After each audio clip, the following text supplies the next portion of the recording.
All right, here with Matt Ferrell to discuss Gunther defending his World Heavyweight Championship against Finn Balor and the recently added Damian Priest. Do you think Damian Priest addition to this match adds a little more anticipation? Because I feel like he was just going to get involved anyway. So I'm kind of glad that they added him. What say you, buddy? I mean, for this match, yeah, it brings the intrigue up for this Saturday. I thought it was going to be something quick. Damian gets involved, and now we got something for the first Raw on Netflix or even the Rumble. But now I feel like this whole thing comes to a head Saturday. So add some more intrigue for this week. Yeah, like I'm kind of over the Judgment Day from this standpoint. I'm ready for them to evolve. And if it's Finn going to do a separate dip thing other than Priest, if it's Dominic to kind of expand his wings away from Finn like they've teased, I get it. I'm ready for that. I feel that there's something with Finn Balor just signing a brand new 5-year contract and the rumors of him getting a big 2025 push. I'm okay with that. But this like this flavor of Finn, let's say this so to speak, is a little stale to me. And I think he's done a really good job. But I just feel that he's kind of stuck in the mud. Yeah, I mean, Judgment Day and the whole group, I enjoyed them once Edge was gone this whole time until maybe till basically SummerSlam. Like when they imploded, it's kind of been like, okay, like whatever this is now isn't Judgment Day like it was, and it's not moving in a great direction. It's time to, via con Dios and let everyone go their separate ways. Yeah, we can talk Judgment Day before we kind of get into this match. Do you think Dom would have a chance as a leader, or is that just kind of like a red herring? Like, I think Dom you could get away with like a lackey, like maybe Carlito sticks with him as a guy but like the leader of a group, I'm not seeing it. Yeah, I love it. Oh, I do. I mean, you kind of don't know until you know, though, right?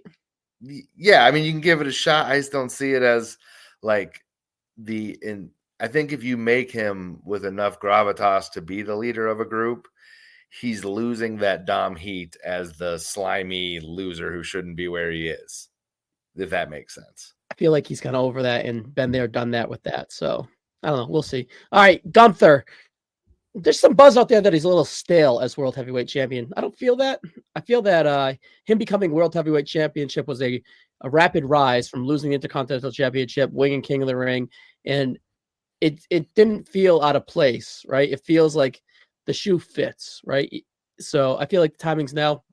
I don't think he's a stale at all. I just feel that he's kind of lacking decent challengers, right? Because it's very similar to the Intercontinental title run where it was dominance and it was all about making him. Now he's kind of made, right? So what's that next step for Gunther? So I understand the sentiment of the staleness, but I don't feel it. What's up? I think it's fresh feuds is what he needs. Feuds with meaning. It's been rehashing Priest since, I mean, if you talk about the build to SummerSlam, so you're talking July, the crown jewel, king of oil money title nonsense. And like, so it's like not been anything. There's really nothing to sink his teeth into. I think the transfer portal window, whatever they're starting here, might help because I think Gunther kind of chewed up a lot of the upper mid card baby faces through his Intercontinental title run. So you're not getting as much fresh stuff here. I think getting new baby faces to go against are going to help him big time. And Finn Balor kind of is one, but he already kind of beat him in a disappointing match earlier in the year. And it's just like, I don't want to go down the Finn rabbit hole again, but he's just kind of stuck in the mud, right? So, and this is match 3 against Priest. Both matches were technical knockouts or chokeouts, right? But they were both due to Finn Balor interference. And I like that Gunther wanted to settle it himself and be like, it's about me. I can do this. I am, this quasi babyface energy, which I'm not mad at whatsoever. I think it's kind of awesome. So yeah, I mean, Gunther wasn't mad at all about this being a triple threat. Like that was Finn that was upset. Like, oh no, But Yeah. Gunther's like, yeah, I'll take it. I mean, very baby face in. Sure, give them both to me. Like this won't touch the Gunther WrestleMania 39. Man, that No, guy had a triple threat. no. Imagine it. Priest can go too, and I think it helps. This triple threat helps Finn from a like psychology standpoint, right? He's obviously a smaller guy compared to these two.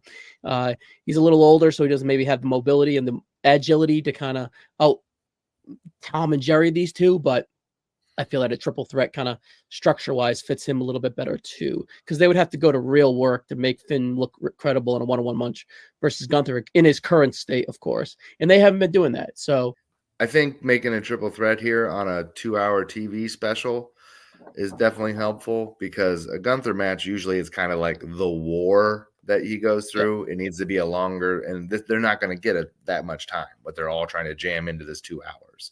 So I think a go triple threat is going to be better than a short version of a Gunther singles match. I'm surprised that they've went to 5 matches, right? It's their structure now, but this feels like a PLE, and it feels like a big PLE in my opinion, even though the match card is kind of weak in my opinion compared to other PLEs, or for uninterested, so to speak, especially on the women's side. It's a little okay. And Cody's match being the big one, and adding Priest here does add a little bit more sizzle to this match, I guess.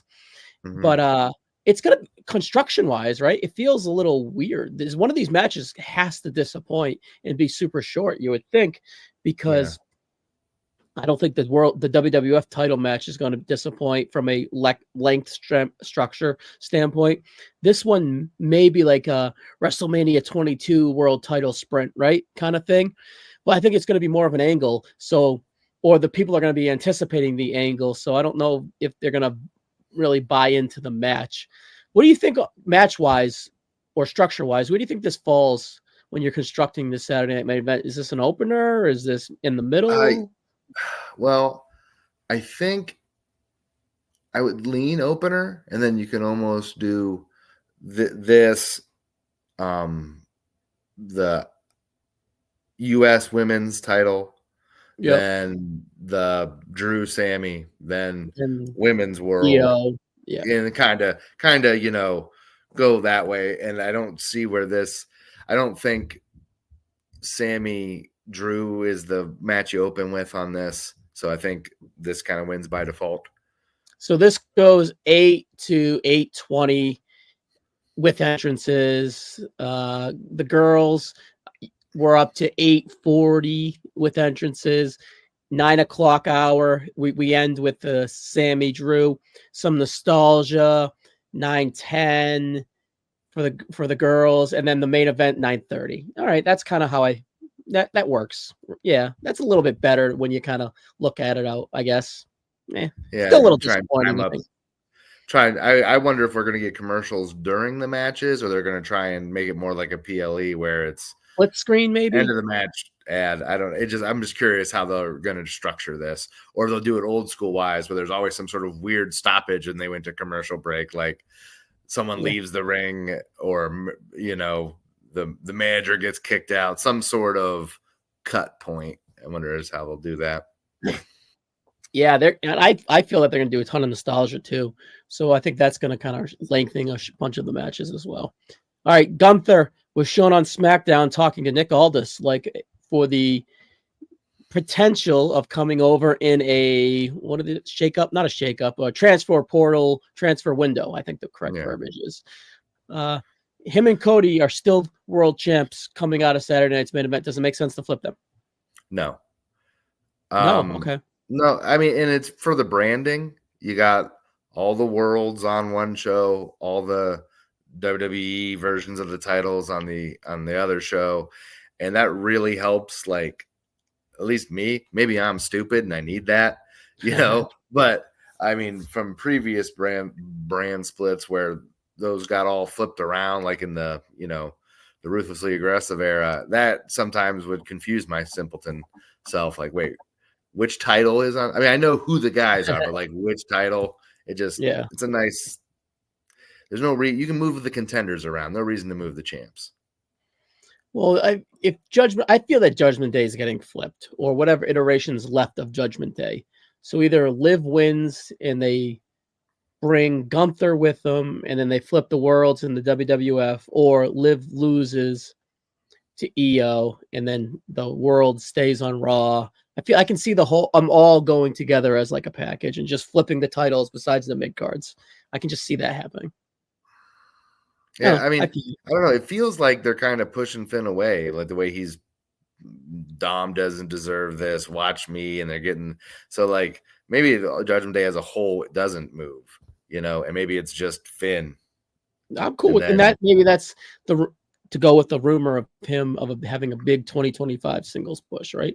Yeah. So and then Damian can stay on Raw and not really have it's till death fight with Judgment Day when it's Dom and Carlito and what's his face Funko Pop. So I think maybe that's more of the way it'll go. All right, I'm excited for the match regardless. I think Gunther wins this fun 10 minutes. Yeah, I think Gunther wins this one, and I feel like he goes to SmackDown, and SmackDown's all about him. I'm not saying, because we've talked this whole time that Gunther's elevated. I just feel that with the CM Punks, the Roman Reigns, the Cody Rhodes coming to Raw, I feel that Gunther would not be looked down upon, but SmackDown needs him more than Raw does at this point, especially with all those big names going to Raw. I feel like he can totally shine on SmackDown and kind of kill it like Kurt Angle with the Ruthless Aggressor now, right? So I don't know, it just feels like SmackDown would be my work rate show, really. I mean, I feel like Gunther's not going to take this title all the way to Mania. I think he's going to get. I think that Goldberg match was teased for a reason, and it's going to be whatever it's going to be, and you can stick it on a day of Mania, and this title is going to end up being with the Punk Rollins feud, would be my guess. And then you reheat back up Gunther. I mean, you've made him. He's going to lose the title in some sort of triple threat, fatal four-way. Like, I don't think he's getting like shoulders on the mat, but I think let's say he does. Finn or Priest, which makes more sense? I think Finn, because then now he's not the chasing the dream for 10 years, chasing the one night, chasing the dragon of 10 years ago. Especially if it's going to be a quick transition, which is how I would imagine it would be, till he dropped it to Rollins or Punk.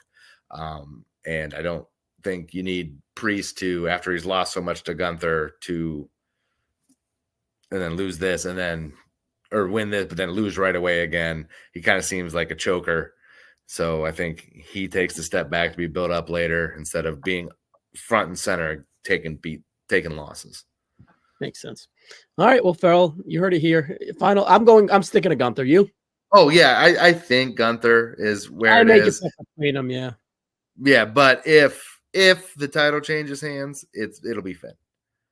I think Priest would be, if we're going to do the transition thing again, let's just do Priest again. If Finn's going to get it, I'd rather have him have a 4 or 5 month run and let's see what happens other than just another transition thing. But we'll see. All right. But Gunther's winning, in my opinion. I'd be shocked. Oh, yeah. I think KO is more likely to beat Cody than Gunther is here to lose here. Yes. I agree. All right. Ferrell's comedy. Check it out. Fantasy football. Too bad there's not a loser pool. We can put those on the website and we should see who's winning that one. Underdog pool. Right here. I'm going to start taking big swings. It's all double-digit dogs and praying. I'm going to keep chipping away at my 4, 5, 6s and just. Cowboys. I thought I had that one on Monday, and then they brain farted. Easy peasy, buddy. All right, Ferrell. Catch you on the next one, buddy. Thank you. All right, man.